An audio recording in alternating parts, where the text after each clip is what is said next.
Now, getting back to the gastroenteritis theory, there's a group of physicians, particularly gastroenterologists, that have the belief that episodes of infectious gastroenteritis, whether it be from bacteria or viruses, but the theory is more pointedly incriminating the viruses because the virus is made up of nucleic acids, just like the chromosomes, but they're in different sequences, and it's a different information written with these chromosomes. Well, a gastroenterology study was done on the flora of the gastrointestinal tract and cognitive function in adult females. And this was done by the U.S. Department of Agriculture National Institute of Food and Agriculture Research funded the study, and the authors were Dr. Taylor and Dr. Edwards, plus others that were listed. And it was done in 24 females, and their ages from 25 to 45 years. And as we had said before, this colitis tends to be in teenagers and not very many over 20.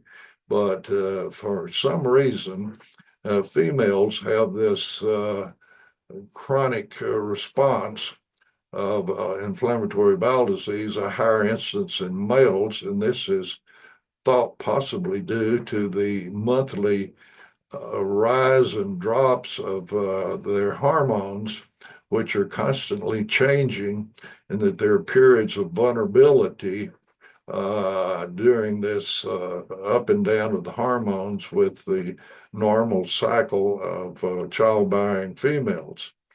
And these females were tested for executive function, making decision making, and about what type of things cause interference with their thinking process. And they scored the time it took them to take decisions. And they also did the percent body fat as determined by DEXA scans. And they estimated the dietary fiber intake and their intelligence quotients, because they were trying to determine, do the bacteria in the gut influence functions of these females that are centered in the brain. They also took fecal specimens and they did DNA analysis for the bacterial species and the ratios of the different species in the bowel flora as they tried to attempt to relate it to brain function.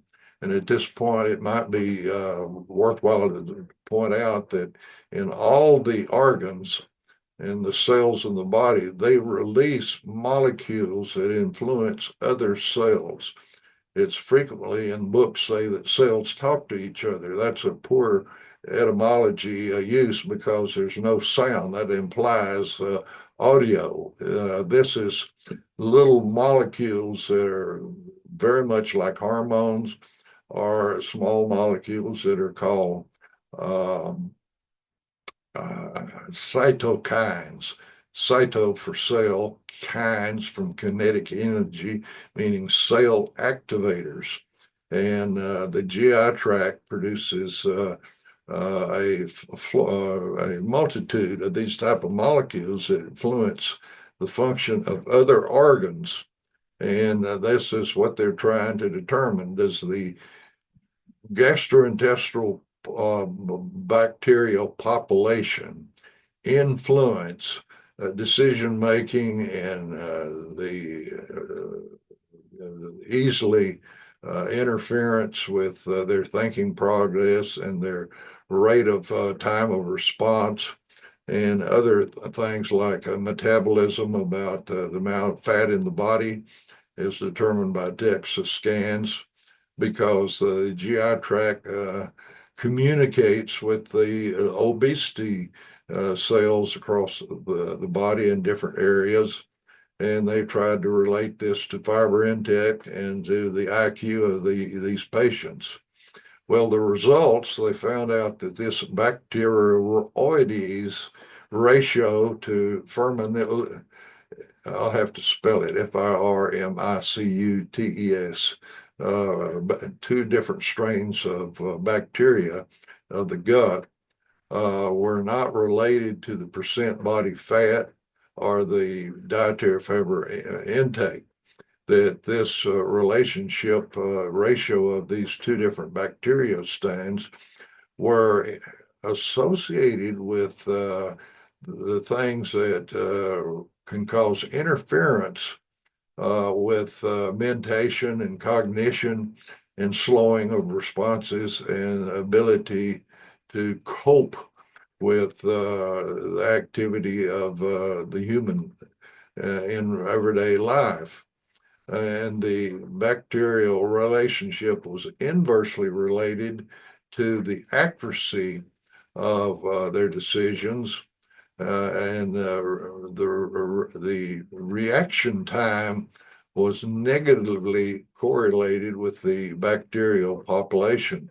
So their conclusion was, well, this is the first study done by the Department of Agriculture that cognitive function, in other words, the cytokines and hormone-like molecules that are in the gut circulating in the blood influence the brain function. And this said that they need more extensive research in this area because they could be wrong. But they found out that all of these things were altered by gastroenteritis, pardon me, and that what's going on in the gut influences what's functioning in the brain. Now, as we pointed out before, these are some of the first studies that medicine has been doing, trying to determine if the bacterial population, which is called microbiota, and sometimes called the FARM, FARM, or the living organisms that are present in the bowel, if they influence the biochemistry for neural activity of the brain, and that at the Walter Reed Hospital Military Psychiatry and Neurological Division, they found out that the gut population has an influence on the neurons and the blood-brain barrier permeability, on the robust or the lack of response of the immune system, on the sustentacular cells in the brain called microglia, that the gut bacteria influence them, and the mitochondria are influenced in the cells in the brain, and that the gut bacteria influences the motility of the intestine and the permeability for absorbing nutrients. And this, in fact, particularly these changes are seen in brain trauma, and yet this is being instituted by the population of the bacteria in the bowel.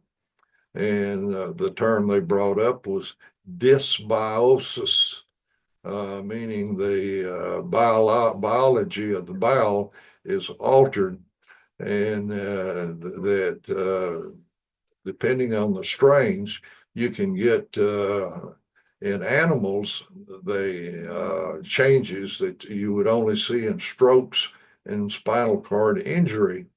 and yet the population in the bowel was getting some of the same changes. So this is part of the evidence that's building of how important the biology of the organisms in the bowel influence the brain function. Now, they have taken bacterial transplants from healthy animals and humans and transferred them to traumatic brain injury patients. And the organisms from the healthy people help the traumatic brain injury patients improve in their intestinal motility, the permeability for absorption of nutrients, by sampling the gut lining cells and putting them into culture, they function better, and there's less inflammation. And these individuals, if you give them vaccines, they have a good immune response by taking healthy bacterial population from healthy patients and transfer them to traumatic brain injured patients that have upset of their metabolism. And these organisms that are from healthy people have a positive effect on the traumatic brain injured patient. And there are 3 papers in rodents and human research that lactobacilli that are added to the bowel reduce infections and the problems they have with ventilation and pneumonia. And that reduces the number of days that a patient has to stay in ICU when they have a healthy bacteria in their bowel. And sometimes, as I said before, you transplant bowel bacteria from very healthy people to these sick people, and they improve. In the ICU, they didn't do any cognitive or behavior research, but they found out that symptoms for Alzheimer's, cognition and memory, and also depression were improved. And the head of the Pasteur Institute, Eli Menichnikov, wrote a book on lactobacillus that are in yogurt and fermented milk called Kaffir, Improve Health and Longevity. And he wrote this book in about 1900, which is one of the first scientific publications of anybody saying that the bacteria in the bowel influences the metabolism of the rest of the body, as we said there before, that the GI tract releases hormone-like molecules as well as cytokines that circulate in the blood and communicate with other cells and other organs. And this research that showed that serious patients, particularly those with traumatic brain injury, are helped by gut transplants of healthy bacteria from healthy patients, and that they characteristically have a disruption of their bowel flora, which is a negative aspect that causes them to recover from their serious illnesses or trauma, and that the bacteria in the gut is beneficial to the general health of the individual. Now, the polysaccharides that are in And these are the carbohydrates that are in particularly vegetables and beans and corn. In the International Journal of Food Microbiology, and with the citation there of 210 in the authors, that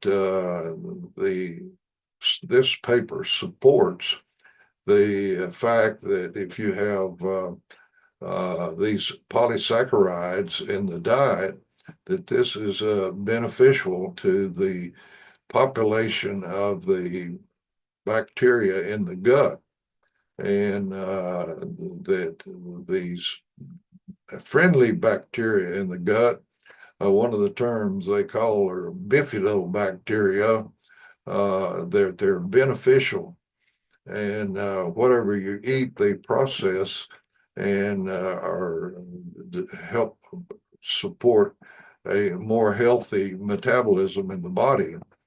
And they point out that Bacteroides and this Prevotella group of bacteria improve the metabolism of patients. And they then also a paper written by Robert Sinnott, a PhD as author, wrote that he strongly suspected that the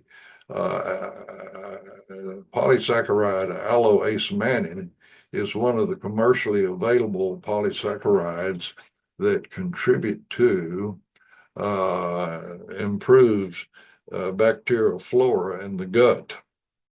This concludes part 2 of this video. Please click part 3 below to continue the